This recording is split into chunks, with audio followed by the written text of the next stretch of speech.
it's Chaya Sarah here, and I want to introduce you to an incredible woman, Ayelet, and she's going to share her story with us. I'm going to ask her questions. We're going to learn beautiful things about her. Some of you may have heard some of her awesome manifestation ideas, and the words that she uses are just so magical and powerful. And I'm so excited for you to get a taste of where has this woman come from, how far she has climbed mountains and jumped over hoops and twirled over the world to be sitting here in her couch innocently with a smile on her face. And I want to just tell you guys how fun it is that I knew Ayelet years ago. How many years ago was it, Ayelet? What, 11, 12 years ago? About 11, 12 years ago. She was a young student in NYU, and she came in this little gorgeous doll, and I got to learn with her. She was my partner, and I taught her how to read from the Siddur, and we had a Passover meal together, and we acted out. We threw frogs on the table, and we had really a ton of fun. And I kept saying, this woman's going to be something so great one, because she was so passionate about learning about Judaism. But little did I know that she would be my inspiration. That's when the tables turned. And now I got to go to her for Shabbat and for some of the holidays. And I even got to join her manifestation group. And this woman is a gift to the world. She shines like a light. Ayelet, take it away. Tell us about you. We're so excited. Start from the beginning of time, when you were like a little child. The beginning of time? How much time do we have? Even if we start 12 years ago, we'll be here all night. So we'll try to I'll try to give you the best of what I've got. Yeah. And we have.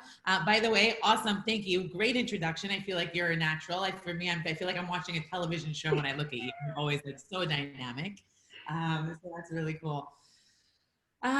Yeah. Wow. Okay. So, I'll just start talking, and then feel free to just interrupt and ask any questions, and just will flow. But, okay. 12 years ago, we'll start there. I'm a student, I'm in college, and, I woke up one day to 86 missed calls and text messages. Can we just talk a drop closer, because I can't hear you clearly? Is a drop closer possible? How much closer do you want me? Just want to hear your voice. You can hear me? Not so clearly. Drop more. If I come, I'll be in the computer. If I come, a drop more. Yeah, that's perfect. Yeah. Okay, fine. But just first tell us where you're coming from. Where were you born, and so this way we'll get to the messages and all the excitement. But first, where you coming from? Okay, so I was born in Manhattan. To a father who was born and raised in Jerusalem. My mother was born and raised in Argentina. She was a huge Zionist, still is. And so when she was a teenager, she made Aliyah and moved to Israel. She met my dad here through a mutual friend. And it's funny, they have this story where their mutual friend was driving in the driver's seat. My dad was in the passenger seat. My mom's in the back seat. And she always says, your dad couldn't stop staring at me in the rearview mirror. Right? And I tell my mom all the time, I'm like, you must have been looking back at him to know that he was looking at you, right? So it works two ways. The mirror works two ways. I love that. That's adorable. It's adorable. He pursued her like nutso, right? He fell in love. He moved to America. She refused to leave Israel. She loves Israel. And, he's like a true Israeli, by blood. He doesn't take no for an answer. He gets what he wants. So he pursued her, and he convinced her to move to America. And there you go. Then I was born. Then my brothers were born. And I grew up in New Jersey. And that's the boring details. And what was life like growing up as a child? How did you grow up? You grew up Jewishly, religiously? How'd you grow up? We grew up more traditional-ish, right? There wasn't necessarily Shabbat at all, right? I would say secular. Let's be honest. We were secular, right? But when my mom considers herself Israeli, my dad is Israeli. So if you ask them, because they're Israeli, they feel like they are. If you ask them, of course they keep the Torah, you know what I mean? But in their own way, it's according to their, according to how they feel in the moment, right? So culturally, Jewish values were very strong in my house growing up, right? Like from an Israeli perspective, my dad always 24/7 has Israeli television on, even in New Jersey, right? He only has Israeli friends in New Jersey. I'm like, you might as well live in Israel. But okay, whatever. That's a conversation for another day. So from that perspective, like Jewish culture was big in the home, but religion, nothing. You know, like we had a Passover Seder, which was more about the family getting together and enjoying good food than it was about the Seder. You know, we read through the Haggadah very quickly because we were all hungry. You were You know, passing over. we were, I love that. We were definitely passing over. Exactly. Exactly. You know, so from that, but like I grew up going mainly to public schools. Like I did 2 years in Solomon Schechter, but besides that, it was like my upbringing was public school education. Um, and so I didn't really know much about Judaism until I got to college. And it's when I got to college that I had I had a rabbi come up to me at NYU and he says, "Are you Jewish?" It's like they have Jewish radars. Like they just know. Somehow they, "Are you Jewish?" I'm like, "How did you know that?" And you know, he goes, "Okay, well, how do you feel about a free trip to Israel?" And I was like, "What's the catch?" And he goes, "You're smart." Slap it in, woman. That is so good. What's the catch? Right? Like, come on, free trip. I'm not a, you know, in Hebrew you say like "ani lo frayerit," right? Like I'm not, like, what's the catch? So he said, all you have to do is come to 10 classes once a week for 10 weeks and come to 2 Shabbatons. And I was like, and I get a free trip to Israel? Like I could do that, right? But meanwhile, in the interim, I was getting exposed to Eastern tradition, Eastern culture. And India, for whatever reason, I don't know if it's a past life thing, I don't know if it's just a childhood thing, but something about Indian culture just like pulled me. And it was like a magnet, right? Um, so one thing led to another, and I did my time in Israel, right? I took my free trip. I did the 10 classes, the Shabbatons.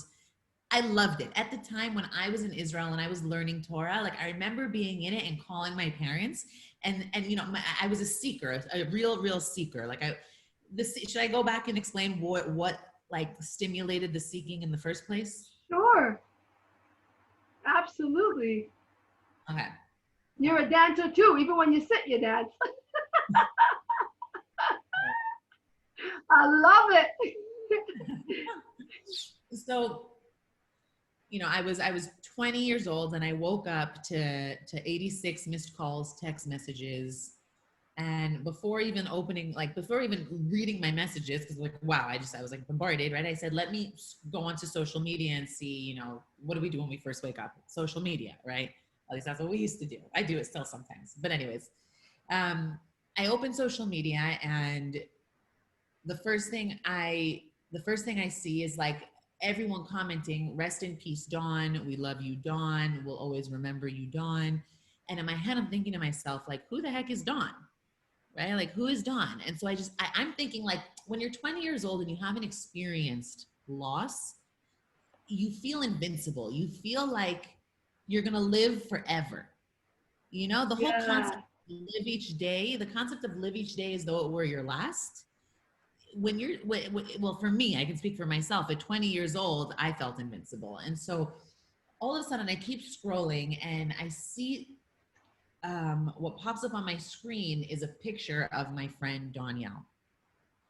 And my heart just dropped to my stomach. And I'm thinking to myself, what happened? Right. And so I call up a friend of mine, a mutual friend of Dawn and I said, what, you know, she said, that night, Dawn was supposed to go on a date with the guy she was dating. He stood her up. So she linked up with her best friend, met up by like a local Starbucks, and there were a bunch of biker guys, like guys on their motorcycles there. And Dawn's best friend convinced Dawn against her will. Dawn was very hesitant. She didn't want to get on a bike, but her best friend said, just get on the bike. We'll cross over the George Washington Bridge, go into Manhattan, grab a quick bite to eat, and we'll come right back. The whole thing will take under an hour. Right. And so like Dawn, after some resistance, like was convinced. She got on the back of the bike. Her best friend was on the back of the bike with another guy. They stopped to get money for the toll to cross the bridge. So Dawn is up ahead with her guy. Best friend crosses the George Washington Bridge, and all she sees is the pink jacket that Dawn was wearing that night laid out in the middle of the bridge. Whoa. And so she rides up more, and she sees Dawn's body in the middle of the bridge. She jumps off her bike. Dawn's still alive at this point. She holds Dawn in her arms. She's trying to like give her CPR, mouth to mouth, like she's trying to like do whatever she can. And Dawn just looks up at her best friend and she says, "Dee, I love you. It's not your fault." And then she passed away in her best friend's arms. Whoa. And I remember thinking to myself that moment when like my whole world just shattered in that instance. And I remember thinking to myself, like, Ayelet, you've been alive for 20 years, but for 20 years, you really have not even yet begun to live. Like, this is the beginning. You haven't what? I said, this is the beginning. Like, that was the beginning of the rest of my life. That for me was a spiritual awakening. Wow. Right? Like different people experience spiritual awakenings in different ways. For me, my spiritual awakening came through loss. Right? And like for me, it was also a way to like make sure that her death was not in vain. Right? Like whenever I give like motivational talks places, like I always bring her into it to keep her spirit alive. Yeah. That's very important to me. So okay, so one thing led to another. And, you know, pre-Dawn's passing, I was super like materialistic, into parties, boys, popularity, like whatever, you know, whatever. That was my life. And something just clicked and I said, okay, like how many times can I go shopping and still feel like I need to keep shopping? Like something's missing here, right? Like I'm feeling a void, but it's a bottomless pit. Right? Because the shopping's not filling anything. It's not doing it for me. Right? And so this woke me up. I went to Barnes and Nobles and I went straight to the self-help section. And a book by Deepak Chopra called Buddha actually like fell off the shelf, literally like fell off the shelf as I walked past them. And I took it as a sign at the time and I read it. I took it home, I read it. The next day I was back to Barnes and Nobles and I picked up every single book from the self-help section, pretty much. Right? And like, I was just digesting self-help books. And for me, like, thank God I grew up with really loving, amazing parents. I'm very grateful for having a great upbringing. But like the concepts like unconditional love and selflessness and giving, like that, as amazing as my parents are, that wasn't like taught as a value. It was a given, but it wasn't taught. You know what I mean? And so these concepts, which I realized later on all stem from Torah, you know, were very new to me, you know, and so that took me through, like I went through this spiral, right? Like I went, like started doing yoga, started doing meditation, and, you know, anyways, met Rabbi E at Neve, went to Israel, fell in love with Neve, like fell in love. I remember being at Neve and calling my parents and saying, like, I found the truth. This is it. Like, and I wanted to share it with everybody. I feel right? you, woman. Like, I believe, right? But I was only at Neve the first time for like 3 weeks. It was not a lot of time. Yeah. And like flaming what you think about tshuva after 3 weeks of learning, you know, like what's 3 weeks? And I think I'm like super, you know, No, holy. everything. So I go back to New York and I just felt so alone. Like I didn't have the support system. Like I didn't know, no, the support system was always there. I wasn't tapping into the support system, right? So I felt very alone. I remember keeping Shabbat at my parents' house and they were all out. My family was all out together and I'm home by myself, twiddling my thumbs with my dog, like staring at a wall. And I'm just like, this is not what a connection to God is supposed to feel like. Like, this is not the high that I had at Neve, right? So anyway, so in the interim, I got pulled towards India. Towards what? In the meantime, while I was like really like in turmoil and conflicted about my relationship with God and what it was supposed to be like, and for me, like doing Judaism by myself was not doing Judaism, right? Like I feel like it defeated for me the whole purpose of connecting to God, and I needed real tools. I was looking for real tools. And so I got, this is a longer story, but I got pulled towards Eastern tradition, Hinduism, Of course. Buddhism. Yeah, I'm just checking if Right? I can hear you a drop louder because if not, I'm going to have to make it booming loud because it's like not loud enough. But let's try. Go, go, go. Yeah. Okay. Can you hear me now? No, no, no, no. Well, No. this is better, but it's not. Let's try now. Go, go, go. Yeah. How about now? How about now? Oh my gosh, this is the best. Okay, go. Okay, good. Okay. So, so I got on a plane and well, I got introduced first to a guru, a Hindu guru, right? Like the whole shebang, like the orange turban, the orange robe, the red dot, like the whole, like, right? And he became my teacher for 6 years, Wow. right? And what's really interesting is even though I didn't live a Torah lifestyle when I was in India, and I didn't bring the Torah with me. But the one thing that I brought with me, for whatever reason, I can't explain why, but I just connected to it, was saying the Shema before bed every night. Wow, that's so beautiful. Oh my God. Right. Even in India, you're saying. Even in India, before bed every night, like something about maybe there was subconsciously like my Jewish neshama, like my soul was like your lifeline is Torah. So do the least you can, even that little bit, to keep the spark alive. Wow. Right. So I remember one morning, this is my first month in India. Within my first month, I asked the guru in front of 120 people. I said, I feel a little conflicted because everyone around me, they're literally bowing at your feet, like they're worshiping you, and they feel so connected to you, right? And like they wake up every morning and they're excited to like praise you, like to the guru, right? That's what they do. They recite puja every morning, Oh, which is I have no clue. okay. So in a nutshell, puja is basically like guru worship, and it's Sanskrit chants. So for an hour, you know how like for Jews we have the Shemona Esrei every morning. So Yeah. they have something equivalent, but instead of praising Hashem, praising the Almighty, the Creator, they're praising Guru, right? Wow. And but you see these people like they're so in it, like they're so in with the incense and the oils and the everything, like they're in what they're doing. That for me, I like sat there and I went through the motions, right? Like I would open the book and I would recite the Sanskrit like mantras, right? I would take the incense, I would follow what they were doing because I was like, okay, maybe if I do it enough, then I'll like get into it, right? And like something just felt like a dissonance to me. Something felt like it wasn't clicking. And so I remember asking the guru in front of everyone, I said, I'm not sure what to do. I feel conflicted because I go to bed every night reciting a Jewish prayer, a Hebrew prayer.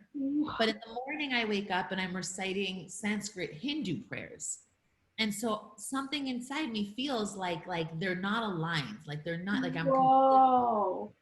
And his answer, which I thought was actually good, he said, keep doing what you're doing. Eventually, the one that's not meant for you will naturally fall away. Wow.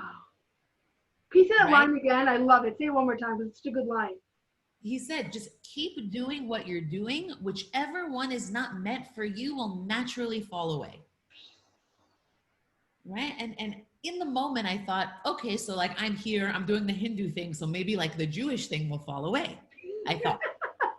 So I thought, but like I realized in hindsight, like once a Jew, always a Jew. You can't take the Jew out of you can't take the Jew out of the girl. You can take the girl out of New Jersey, right? Oh my God. Wow. It's so funky. You're like, oh, that would probably just fade away. I didn't know. For me, like I was like the seeking was there and I was very sincere. Like we did some crazy intense things in India. right? Like we trained ourselves to go like 21 days at a time without any solid food. Without Okay. And any? without any solid food, Wow. right? It was just liquids. And the idea behind it was, it wasn't like a weight loss program. The whole idea behind it was mind control, to prove to ourselves that our mind is more powerful than our body, which is also a Jewish concept, right? Like Yes, yes. the whole goal of Judaism is to break through your nature, like break your nature, which is animalistic, right? Whoa. And so I really feel like India was so preparatory for what I was to experience years later coming to Israel.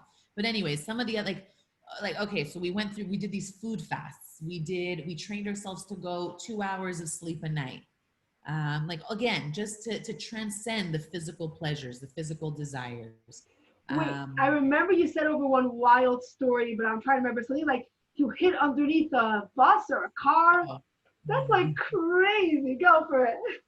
okay, so I I went in India. There's like a huge, like, you know how like the Muslims have Mecca, Yeah. right? So like for Hindus, there's this event that happens every 3 years, and it's called Kumbh Mela. Kumbh Mela, I don't know if you know anything about like Burning Man, but it's like Burning Man on steroids for Hindus. Okay. It's literally, I was in the middle of the desert in India, surrounded, we were all slept in massive tents, right? And I was surrounded by 50 million Hindus, 50 million, me and 50 million Hindus. Okay. Like that's how much of a sincere seeker I was at the time, right? Like I didn't know what exactly I like. I didn't know what I was looking for, but I knew what I wanted was enlightenment. That's like the Hindu promise, right? Is enlightenment. That's their path. So I knew that's what I was going for. Um, but at the same time, like I'm like, okay, 6 years later, I'm still not enlightened. Like time is ticking. What's going on, right? Like, like all this money later, all this time later, like 8 hours a day in meditation, for a long time.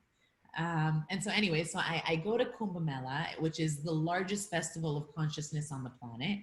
Um, and we're in the middle of this meditation tent, and there's thousands of people in this massive, massive tent, and the guru is on a stage. And he said, okay, everyone, you can take a break for 30 minutes. We'll reconvene in 30 minutes for the next meditation session. And so because I wasn't sleeping much, I like found a little nook in the tent. I cuddled up on the floor with my backpack and I took a nap. And all of a sudden I start hearing these loud, like booming noises, right? And like I thought I was dreaming. I was like in this in-between state. I'm like, am I dreaming? And I opened my eyes and I'm hearing this like bang, bang, bang. And I'm literally in this in-between state. And then all of a sudden, like I see the walls of this tent like start to move, like they had a heartbeat, right? And they start to move. And then I just start seeing the walls of the tent begin to rip because it was just made out of fabric. And so they begin to rip, but it's a massive tent with thousands of people. It's not a tent with like 4 people that you can just easily find, like run to the exit, right? So you imagine, like, that's when I realized we were in the middle of a hurricane, like from the Wizard of Oz, like a hurricane, right? Oh. And so everyone starts screaming and starts running to one little tiny door. So imagine thousands of people running to one door. And I said, this tent is about to collapse. If I don't find an alternative escape route, I'm done for. Right. So I scan the room and I realize in the corner of my eye that there's like this dip under the tent. Like it was also like pouring rain, hurricane, like mud is rising, water is rising. So I see this dip in the corner of the tent. And so I decided to make a run for it. And I slid through all the mud. Like I came out like mud head to toe. Right.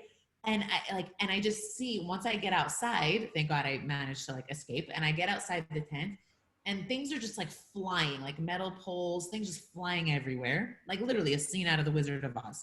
Whoa. And so I see in front of me a huge transportation truck, and it was the most stable structure there because everything else was just built on, like, it was a tent. It's like built on like rods, you know what I mean? Like it just, they can uproot easily.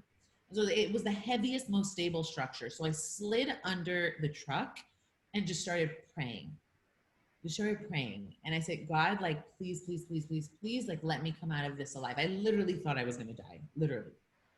And apparently other people, I was so in my prayer that I didn't notice that other people followed suit. They saw me hide under this truck, so they came under because they thought it was a good idea.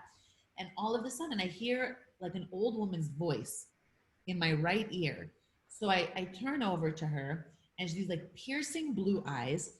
And she whispers to me, she goes, at least if we die here, we die with our guru. Whoa.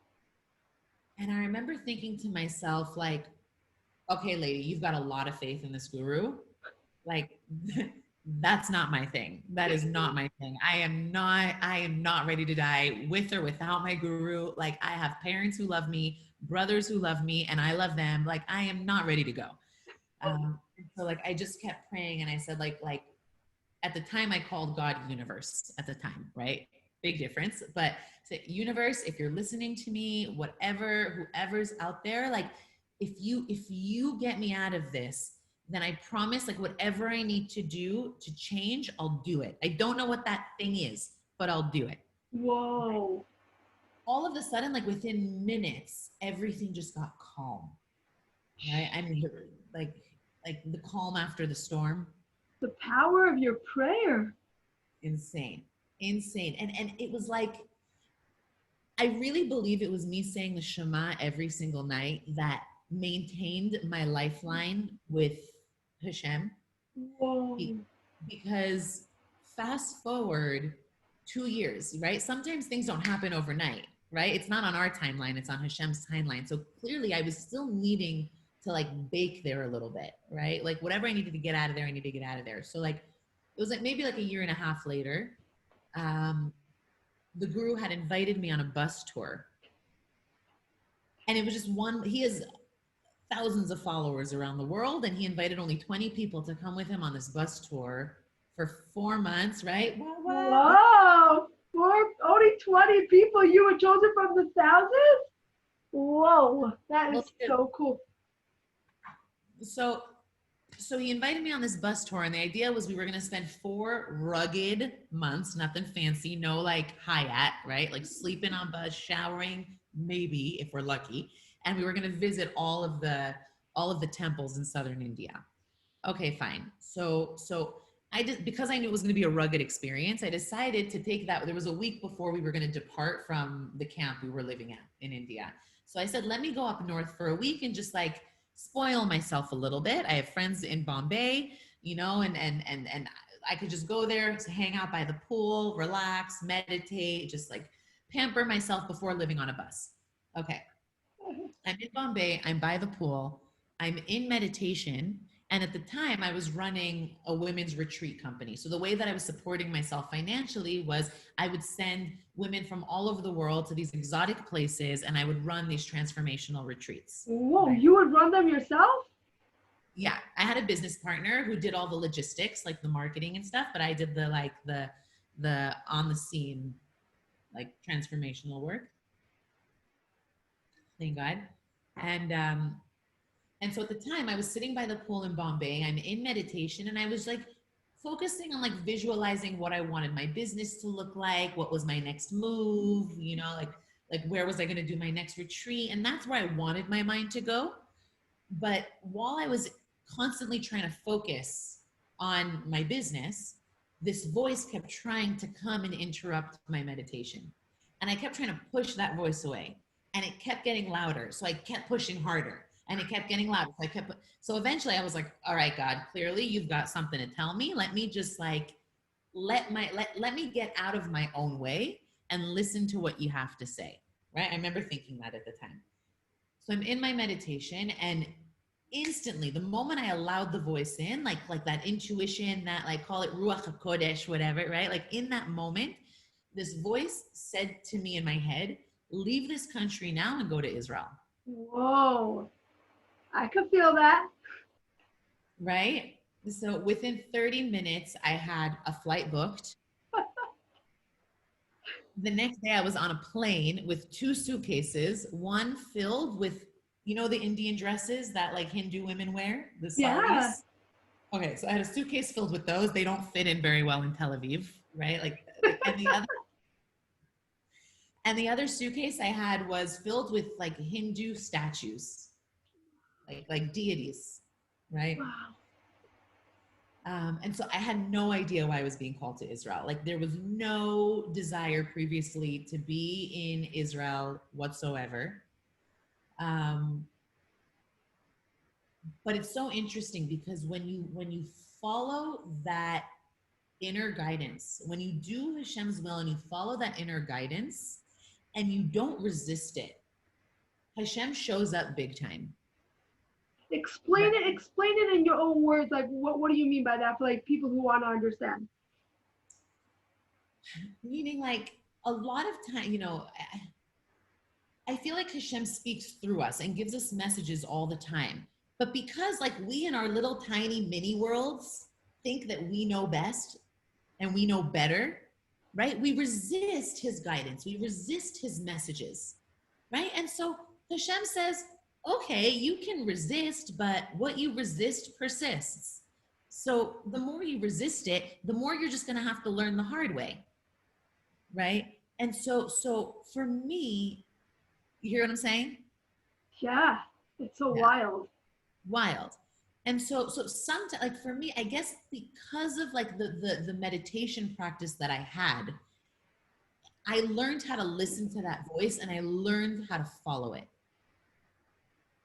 without resistance, without like the resistance looks like the monkey mind that tries to like, am I going in the right direction? Am I not? Should I go? Should I not? Should I stay? Should I go now? Should I go in a month from now? Is it the right time? Right? Judaism says, the Torah says, if not now, when? Right? And so like for me, that's a truth that I live by. Like when I have a thought, I act on it like immediately. If I get inspired to do something, I take action. Like the manifestation tidbits WhatsApp group that I'm doing, like my husband came up with that idea for me, and Wow. yeah, and it resonated as so right for the time, right? It resonated so right, but I knew that if I didn't take action right away, that I would have the opportunity to convince myself out of it, right? Like, oh, I have to prepare a class every single day. That's like an hour of prep every single day. Do I have an hour? I have a 10-month-old at home. I don't know, right? That monkey mind, the Yetzer Hara that tries to come in and sabotage something really good, right? Yeah. And so for me, a huge thing that I've implemented in my life is when I'm inspired, I take action right away because I know that. So what I did was I created the group and I invited just a handful of people initially because I knew that they would hold me accountable.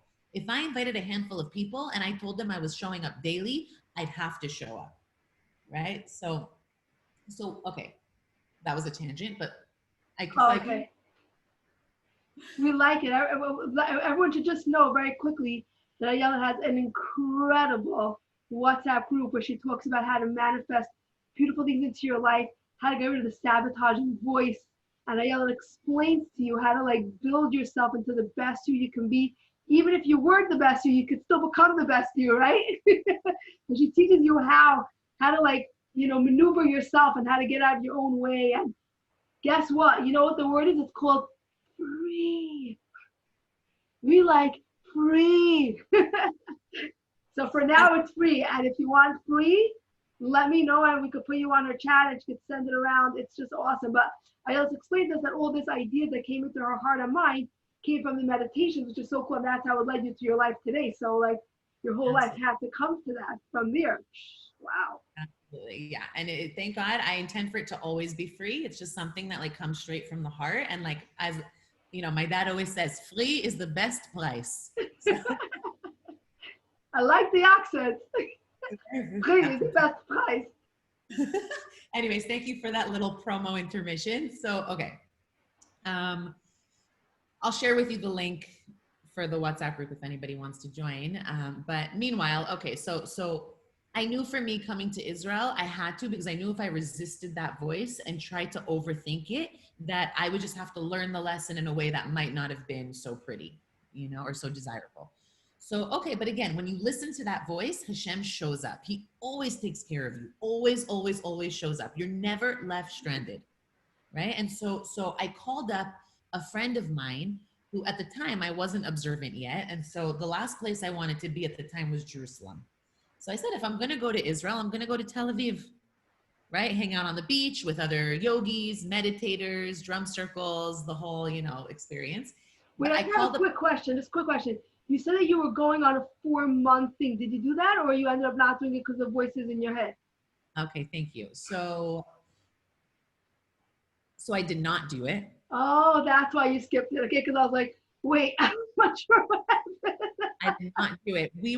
When I was in Bombay, we were supposed to leave for this bus tour a week later, but I had booked my flight to Israel to come the next day Oh, after my meditation experience, after I heard that voice. I knew I couldn't postpone. I knew I couldn't. And I also knew that because I was so integrated into that Hindu lifestyle with the guru and his followers and all that, like because I was so much a part of it, I knew that if I told anybody that I wasn't going on the bus tour, they would get into my head and try to convince me to stay. right. Right? So what I had Wow. to do was I flew back to the ashram, the camp where I was living, because my luggage was there. Right? Wow. And I had to sneak. So I'm telling you how. Thank you for bringing this up because it's part of like the tapestry of how Hashem works his magic. I knew everyone who works at the ashram because I was there for so long, right? But I knew I had to sneak in, and there's a gate with a guard there at all times, and I know all the guards there. Okay, and so if I came in and left with my suitcase, they'd be like, "Where are you going? The bus leaves in a few days. Like, what are you doing?" And so I just knew that I was being protected. I knew I was being guided. So I went to the ashram. At the front gate, for the first time in 6 years, there was a new guard. Whoa. I got there.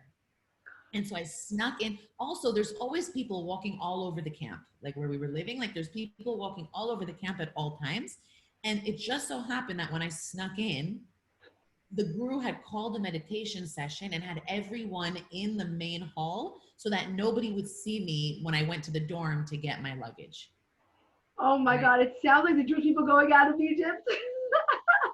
For me, it was my mini mitzvah. It really look, I'm grateful for those years. I'm grateful for those experiences. Like they really set me up to receive the Torah in a way where I have no doubt that Torah is emet, truth. You know what I mean? Because when you see those things in India and you when you go through the things I've been through in India, it makes it a no-brainer. Like, of course, Torah is real. You know?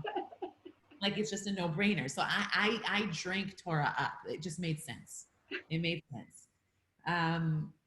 Anyways, so where were we in the story?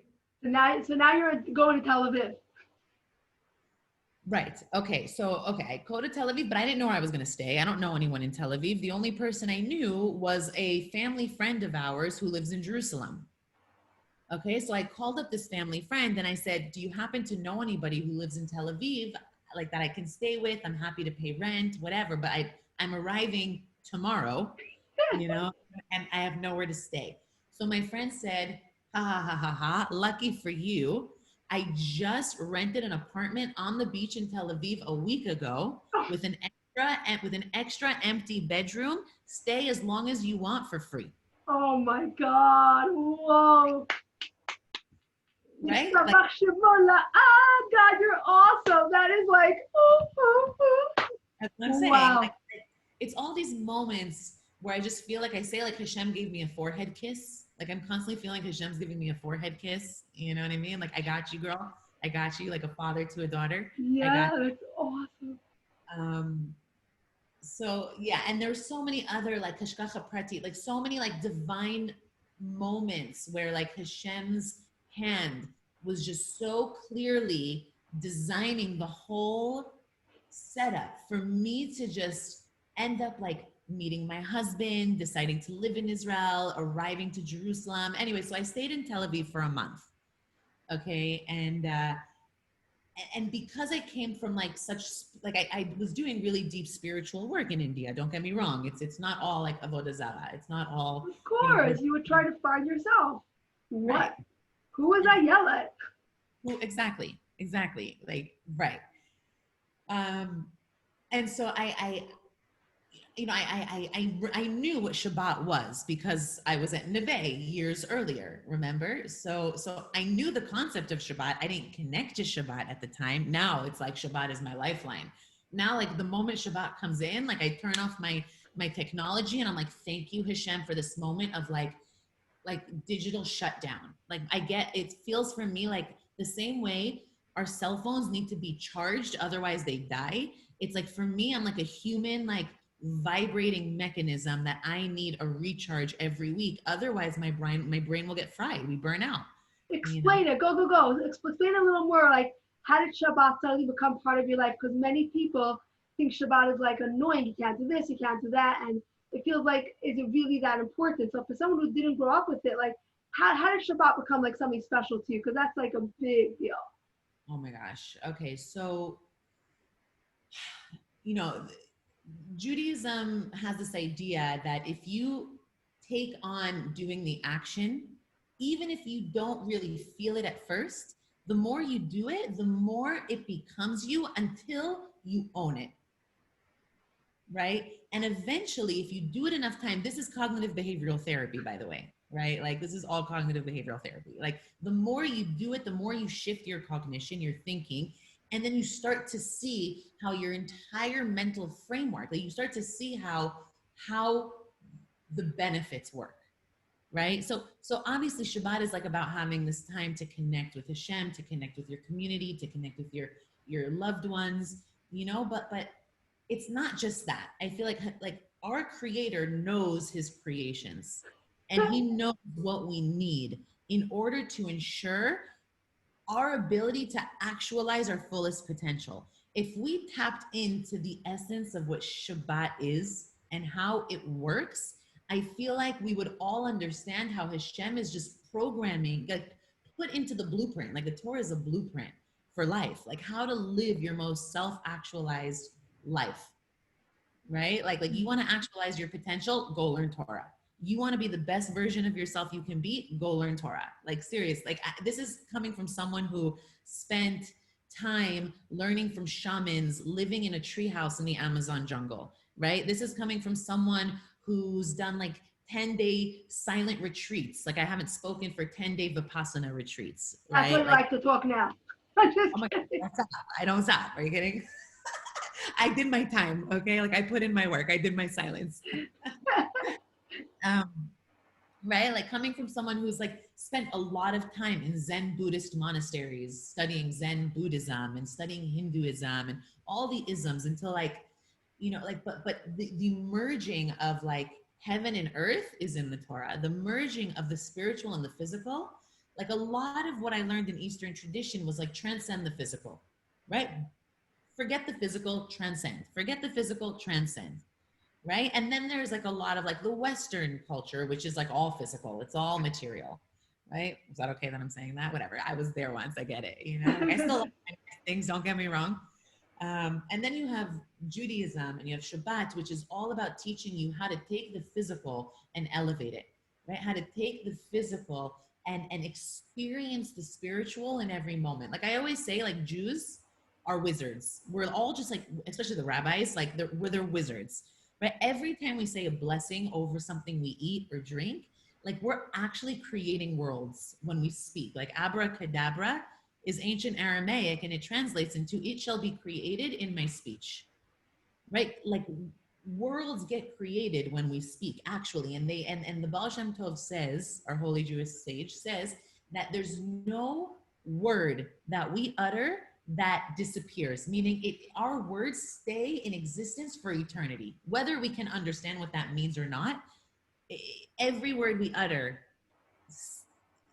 never disappears. Whoa. Right? It vibrates for eternity. And so that vibration creates a manifestation in your life today. So however your life is showing up is a direct correlation to the words you're speaking, to the thoughts you're thinking, to the way you're acting, right? Because everything has a vibrational, if everything is energy, right? Like our cell phones, our computers, everything gives off vibration. Everything. If you looked at even a chair at the microscopic level, you'll see it's all just like non-attached particles like vibrating Very, Yeah. thing is Whoa. vibration, right? So if we understand that us as human beings, we're also vibrating, when we align our vibration with Hashem's vibration, which is like compassion and love and nurturing, like when we align with that, we start co-creating with Hashem, you know? Wow. So that's how you feel it's connection. I have a question I want to ask you before we continue your story. Like a lot of people that are trying to find themselves, they feel like they're not happy inside. They feel like they're not at peace. They feel like something is missing. Did you feel like you weren't happy? And how did you get to this feeling of like I'm really happy now? Does that make sense? Yeah, yeah, totally.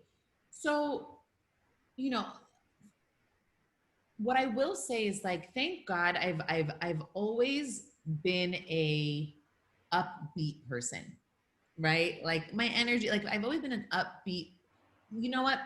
That's not totally true. I feel like that kept getting better and better after Dawn passed and I started my spiritual journey.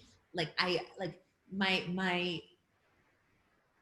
outlook on life just made me happier and happier as the years went on. Okay. But however, what I will say is, even though I was a happy person, I always felt like something was missing.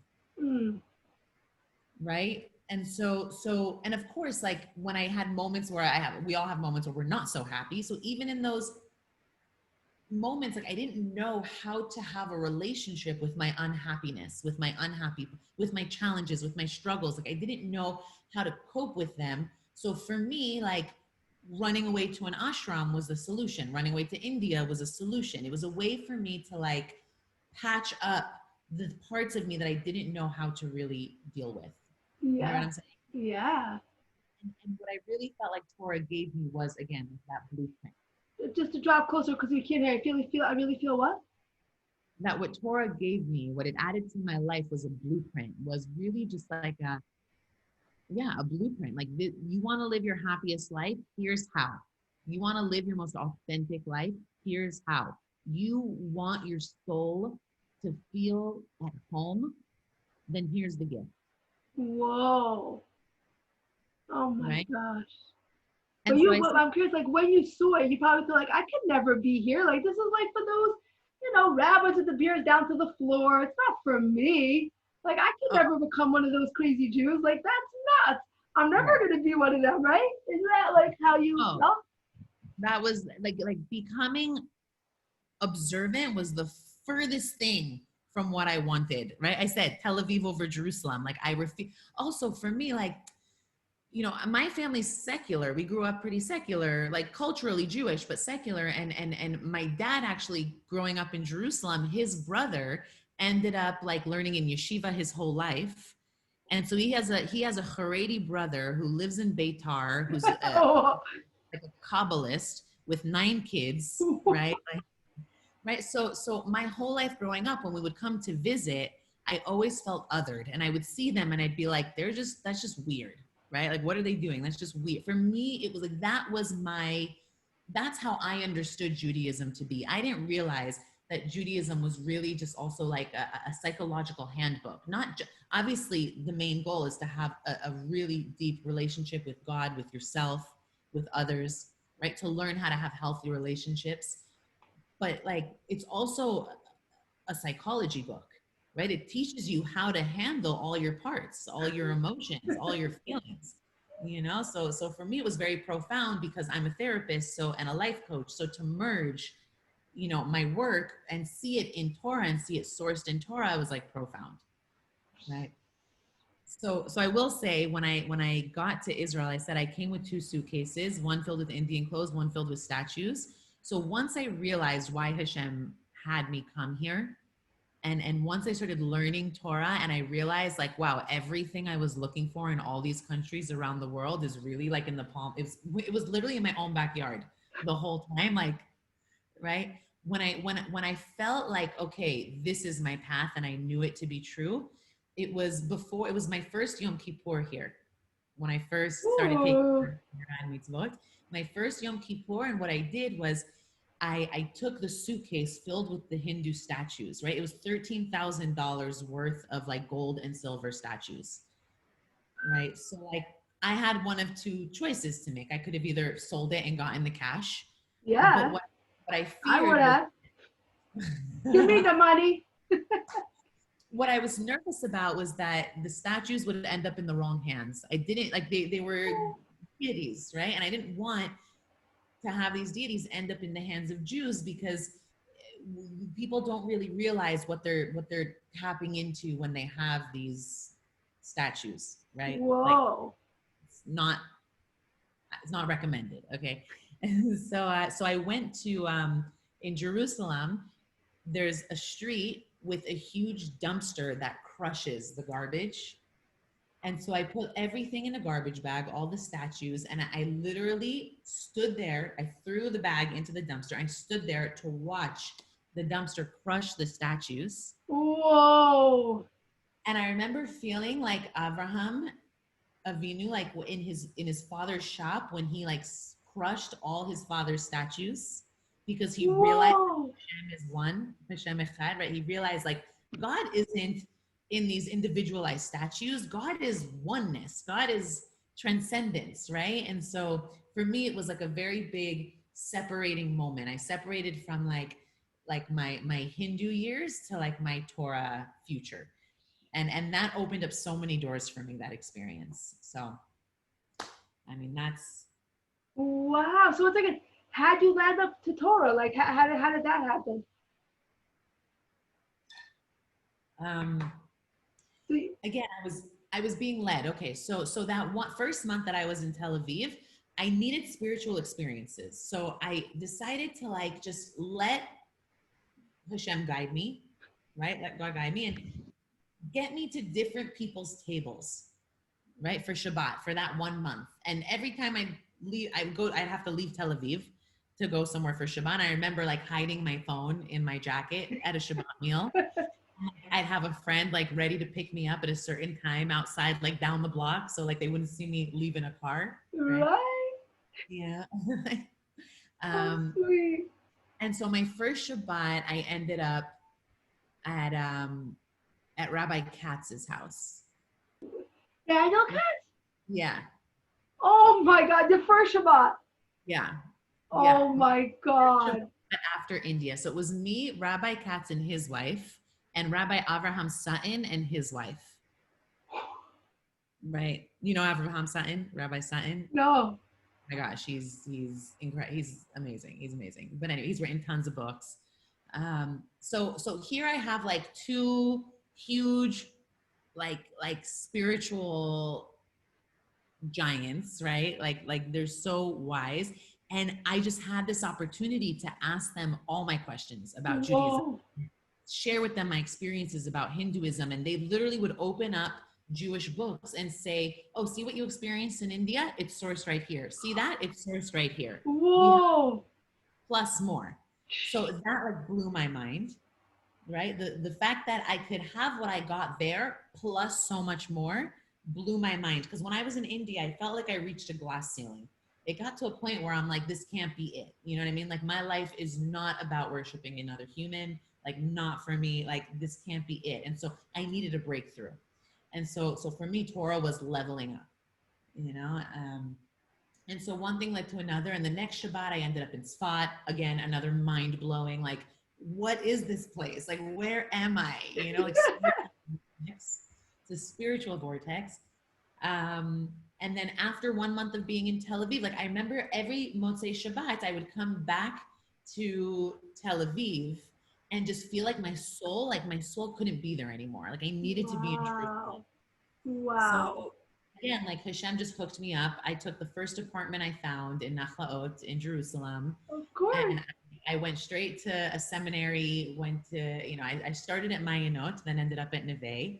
And when I got to Mayanot, I went to, you know, I went straight to the director's office, to Rebbetzin Gestantner's office. And I told her, I said, I just got here from India a month ago and I'm ready to learn. And she just looked at me and she's like, are you sure? I was like, yes, I need to learn.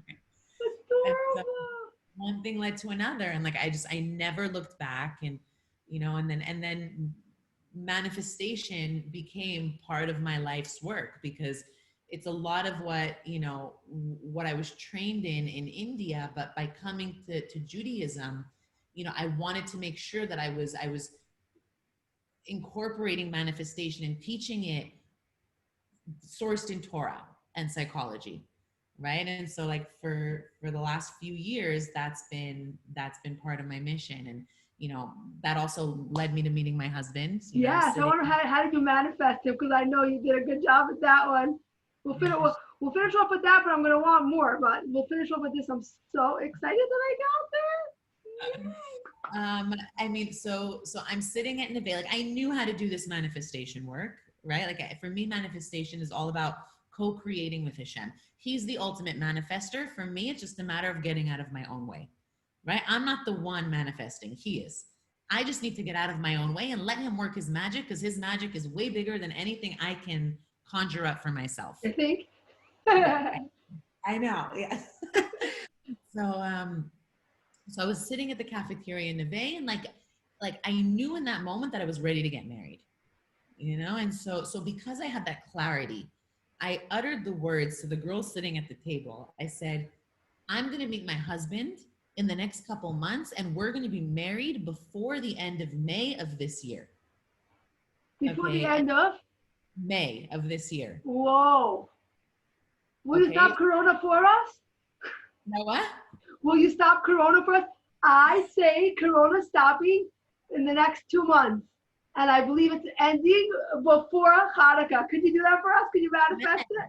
Amen, amen, amen, amen. Look, I wish I was that powerful, but I think if collectively we visualize the world as healed, then it can happen. Whoa. At the same time, I think it's also important to extrapolate the gifts out of these. So many. There's so many. There really are. And I see the people who thrive during COVID, and I see the people who, unfortunately just become broken as a result of COVID. And it's all in here. It's all in here. A book that I love called The Choice by Dr. Edith Edgar. She talks about how she got so many gifts out of her experience in Auschwitz. In Auschwitz? And yeah. Whoa. Yeah, she's incredible. She's she's in her 90s now, right? But she talks about how her mindset, because she constantly like visualized herself. She was a dancer. When she was a little girl, she was a dancer. So she would visualize herself when she came out of Auschwitz dancing, right? And so that was her lifeline. That kept her, like that gave her meaning. Like Viktor Frankl's Man's Search for Meaning. Like the people who made it out of Auschwitz turned a challenge, an obstacle, something that terrible. They turned it into something meanhymeaningful, so to speak. Whoa. Right? So those who are taking this experience of COVID and really like hyper focusing on the gifts, right? Like what can you get out of this? Like what gifts can you take from this, versus like, oh, poor me, victim mentality, right? Poor me, look what God's doing to me. He must hate me, right? That's victim mentality, and nobody manifests from that place, right? So anyways, so I told the girls at Neve, I said, I'm going to be married before the end of May. Anyways, a month later, I met my husband, and our wedding day was on May 29th, the last day of May. So my manifestation just made it. How did you meet him? That's a whole, I mean, do we have another 30 minutes? Because that's a whole Really? Tell us the fast version, the fast one. I mean, I had a number of people in a matter of that month tell me. So his English name is Brian. His Hebrew name is, his Jewish name is Beryl, but his English name is Brian. So, we were both living in the same community. And so I had a number of people tell me that they have a Brian to introduce me to. But because the first person who told me about Brian, told me about him, showed me a picture of him, and I saw the picture, and I'm like, he's not my husband. Like I knew he wasn't my husband, but more people kept saying, there's a Brian, we want to introduce you. There's a Brian, we want to introduce you. And I said, thank you very much. He's already been suggested to me. He's not my husband. Right. And so finally, I'm on a date with this guy, another guy, not Brian. And it didn't work out between us, but a week later he messages me. He goes, I met this guy at a meditation retreat the other day, and I think you two would really hit it off. And I'm like, awesome. What's his name? Brian. Right. So I'm like, all right, Hashem, like I get the hint. You really want me to meet Brian. Okay. So we set up a time to meet Brian and I, and he comes to pick me up from my apartment in Nachlaot. And I open the door and I think to myself, like, oh, wow, you're way cuter in person than you were in the picture that I saw that first time. I didn't say it out loud, but I was thinking it very loud. I think he saw it in my smile, right? He saw it in my smile. Anyways. Horrible. What we ended up finding out was the first Brian who got introduced to me was in fact a different Brian who happens to be best friends with my husband, Brian. Whoa. So like Hashem just works in these mysterious ways, and the timing, like you have to just trust in his timing, because I clearly wasn't meant to meet my husband the first time Brian was suggested to me, right? But I met him later in that month, and again, that's a whole nother story, because on our first date, a girl that he dated seriously previously to me was at the same restaurant that same night on our first date. Okay, so like, just Hashem works in mysterious ways. Her and I end up in the bathroom at the same time. And she just, told me all the reasons why I shouldn't marry or date, not marry, it was our first date. She told me all the reasons why I shouldn't date him. Whoa. Right? So, how powerful words are. Like, I didn't know what to think. I didn't know what to believe. So meanwhile, he saw her come into the bathroom after me, Brian. And so when I come out of the bathroom, like my mind is just like, oh my goodness, what do I do? We just had an amazing date. We really connected. We had so much to talk about. We both understood. It was an unspoken understanding there would be a second date. But like now she's telling me all these things, and I'm like, words are really powerful. Like, yeah. Right. So I come out of the bathroom and I see Brian Barrel in the middle of the restaurant, and he's literally davening to Hashem. Like he was so nervous. I don't blame him. That's so overwhelming. He saw you both going into the bathroom. He's like, uh-oh, I am doomed. Yeah, right. And the fact that like I wasn't out in a minute or two, like I was out 10 minutes later, he's like, okay, she didn't fall in the toilet. Like what happened, So anyways, he walked me home, and I told him, I said, I'd sleep on it. I'll let you know tomorrow, what I meditate on, like what comes to me. And the next morning I woke up, and, he sent me a beautiful message sharing about like how our Torah values align and all the positive things he liked about me. And right away. Like no shame, right? It was very sweet. And like, he's all the reasons why he thinks we should give it another shot. And he gave me a list of 10 references, like trustworthy references. Some of them I knew, people we both know. And he's like, if you need references, call them, ask them anything. I wear my heart on my, he said this that night when we were walking home from the restaurant. I wear my heart on my sleeve. Anything you need to know about me will come to the surface. Just give me a chance. Whoa. Right? And so I woke up the next morning to this beautiful text message, but my heart was just like, I was scared because I was like, what she said was, am I going to take a chance? Right. So I told them, I said, you seem like a really great guy, but I can't take my chances. Like, I'm just not in that position right now. Whoa. So I bless you with meeting your soulmate. I wish you the best of luck, and thank you for a really sweet date last night, And he's like, no, yeah. I am not taking no for an answer. No way. Oh my gosh. Again, like the Hashgacha practice in this story, like a couple weeks goes by, and I didn't I was already somewhere else. My mind was somewhere else. That date was behind me. Meanwhile, he was pretty upset because this girl he dated previously is like apparently going around and like saying things about him, so that aren't true. Right. And so, the power of Lashon Hara. Lashon Hara is like negative speech. You can destroy someone's life without even thinking about it, because you're like, oh, that person. We don't realize that our words can create a whole reality, and that must have shown you like, whoa. Totally.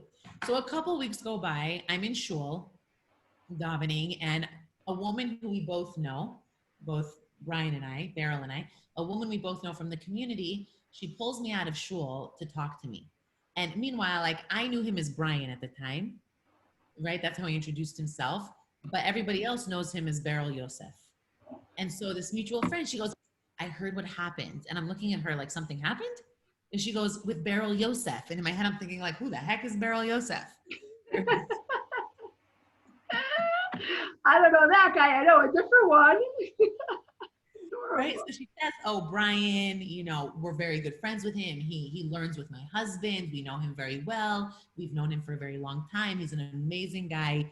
Like anything that was said about him, like don't even acknowledge it. Like whatever that girl said is just not true. He is such a gem. Like just Whoa. give him another chance. So meanwhile, it's Friday night. It's Shabbat. So the technology, phones, everything off. Like he has no idea that this woman spoke to me. Meanwhile, that night, so his Hebrew name is Yosef, Beryl Yosef. That night was the parsha of Yosef and his dreams. Oh my God. Okay, so that night, my husband, then guy, right, has a dream that someone approached me and spoke to me and told me to give him another chance. Oh Okay. my God, that's so I mean, the story gets even trippier because the next day for Shabbat lunch, he was going to this woman, the mutual friend who pulled me out of shul for lunch. Okay, so he showed, and this is how we know everything's true and factual because he goes to her door and he goes, I'm not going to say her name, but like such and such. She goes, you're not going to believe the dream I had last night. I had a dream that someone approached Ayelet and spoke to her. And she goes, I spoke to her last night in shul. She's going to call you. I just know it. She's going to call you. Meanwhile, I like all of Shabbat, like the words that she said were so powerful. The mutual friend who pulled me out of shul that I said, I need to give him another chance. Like my heart just said yes. It was like a screaming yes. Right. So oh, I messaged him out once Shabbat came out, and I said, "Are you available to talk?" And he said, "Yes, actually." And he goes, "When?" I said, "Now." He goes, "Okay." And I said, "But in person." And he said, whoa. "Okay."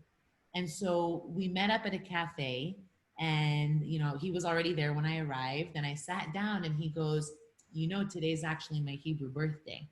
Whoa.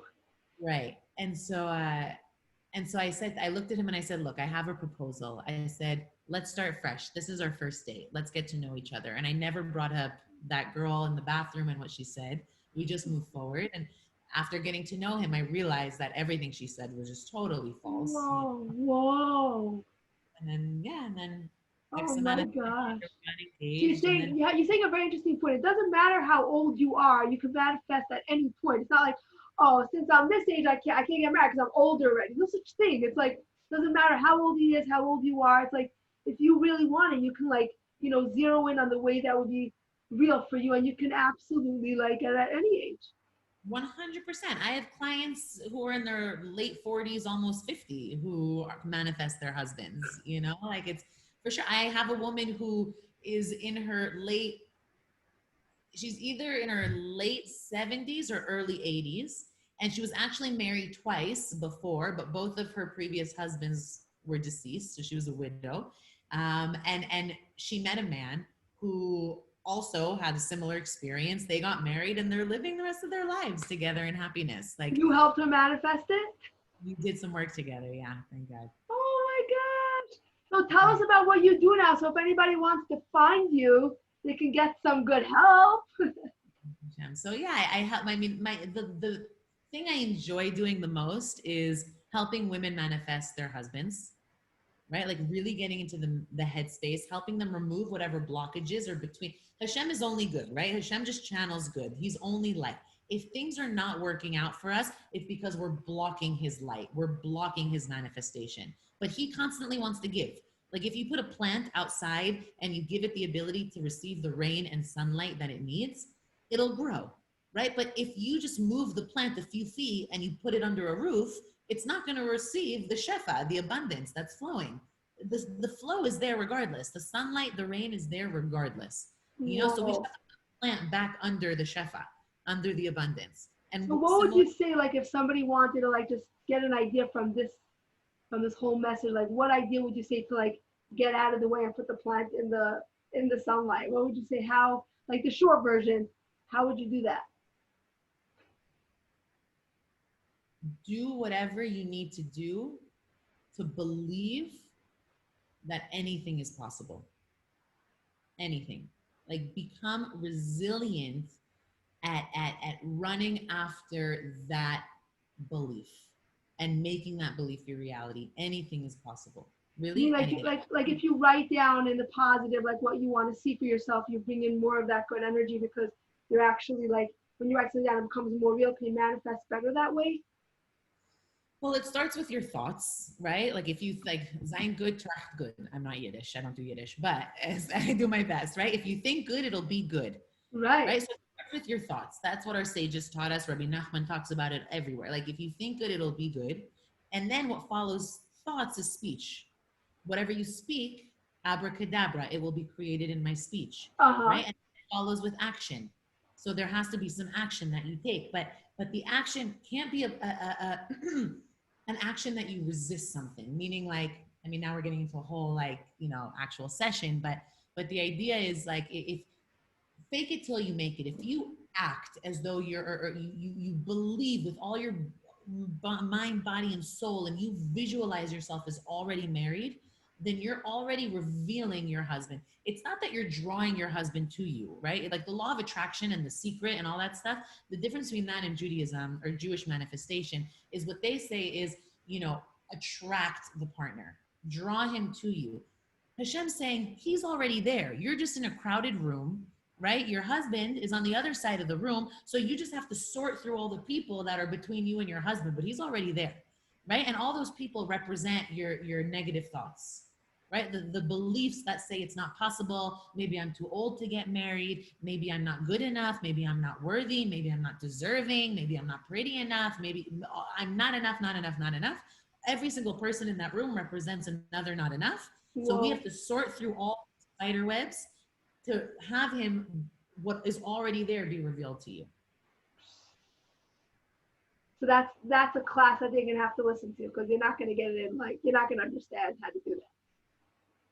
So Well, sign up to Ayelet's WhatsApp and you're gonna learn how you're gonna do it, how you're gonna do it. So before we go, Ayelet, you like that one. Before we go, I just want to ask you one thing. Now that you have really made yourself a beautiful life, a child, adorable, precious little boy, and married and everything like that, what would you say would be like the key? If, like you weren't brought up with all this and you're overwhelmed, like you feel like there's something beautiful there, but like you don't feel it's for you. What would you say the key is to like start opening your heart to see that it's not as scary as you thought, and like that taking a step, and how much more satisfying and more content your soul will feel like by doing it. You know what I mean? Amazing. I would say the first step, regardless of where you are in your journey or where you are in the world, right? Not everybody has the ability to get on a plane and go to Israel the next day, right? And I get that. But what I would say is wherever you are in your journey in the world, find yourself a mentor, whether it's a rabbi or rebbitzin. Don't be afraid to have holy chutzpah, like be resilient at reaching out, like whether it's your local Chabad, whether it's like, there's like partners in Torah, right? Like there's always someone in the Jewish world who's willing to teach you, to work with you. So wherever you are, find yourself a mentor and just open a book. Tell them what you want to learn, a topic, whether it's like dating or spirituality or like Kabbalistic stuff, whatever it is, right? Like tell them what you want to learn. They'll recommend a book, and just open the book and via Zoom once a week, get together, start small, baby step, and just start learning. Start there. Wow. That's saying that opens up your heart. Exactly. Like a step at a time. It helps you be able to see like it's not as overwhelming as you thought. Exactly. And you feel that from when you learn Torah, like suddenly things just fell more into place and more into place and were like much better than if you didn't learn Torah. Like things fell into place in a much better way. Because they fell into place for my authentic self, meaning there's halacha, there's Torah, and I keep the Torah. But meaning for me, keeping Torah meant black hat, black and white clothes, right? Like nothing wrong with it. No color, right? Like if I'm not going to turn the computer around right now, but if you saw my living room, because I have the baby's toys everywhere in the corner, but like if you see my living room, my home is the most colorful thing, right? Like I didn't have to compromise my essence, who I was, And that's something that for me was a new wow. Like it was a really, I can still be me. Like I can still take, I can keep the Torah and take the benefit from it and have this relationship with Hashem without needing to look like something that is just so foreign to me. You know, like that for me was like I made Torah, I keep the Torah authentically, but I'm also authentically me. Make sense? Authentically awesome. Ayelet, we are so lucky. What I think we might want to do is maybe like make a Zoom call with some people coming on another time, and then they can ask you questions, because I'm sure they would have like many like questions to want to know, to want to understand. Hold on one sec. Yeah. Give me 1 second, 1 second. Yeah. I'm calling you right back, okay? Okay. I think that, yeah, perfect. Now she's calling me. I think that we would maybe do that so like people can ask their questions and get involved and learn more, because you have so much wisdom. And I give you a bracha that every person that meets you, Ayelet, should be able to gain from your wisdom, your joy, your positivity, your love for Hashem, your love for people. Your home should always have overflowing wealth, overflowing manifestation of helping everybody manifest their dreams, helping everyone become the greatest they can be, and opening up all souls to be able to really taste and see what a treasure they're holding. You said I had it in my hand and I just didn't know, you know? Mm-hmm. Amen. So Absolutely. wait, I can't hear you. I just said amen. Amen. Yeah, I can't wait for 1 second. So we're gonna say goodnight to you. Thank you, Ayelet. Thank you so much. Thanks so much. Hi, Wait, Sarah. 1 second, no, because wait, end me for, oh no, not yet. But listen, I just have to make it louder because somehow it wasn't loud. Would you know anywhere that I could find online? I'm just gonna put the whole thing on and they're just gonna make it louder, because you said awesome things, but like it just, I don't know why. Maybe my computer is like not loud enough. I have to get a loud something on it. I can ask around. I can see. Maybe someone knows how to mess. The Maybe cheapest. if you want to stop the recording and then we can, we can finish our Yeah, own I stopped it. Yeah. Are you sure it still says recording? It says recording? Yeah. Because it says, and oh my gosh, that's so funny.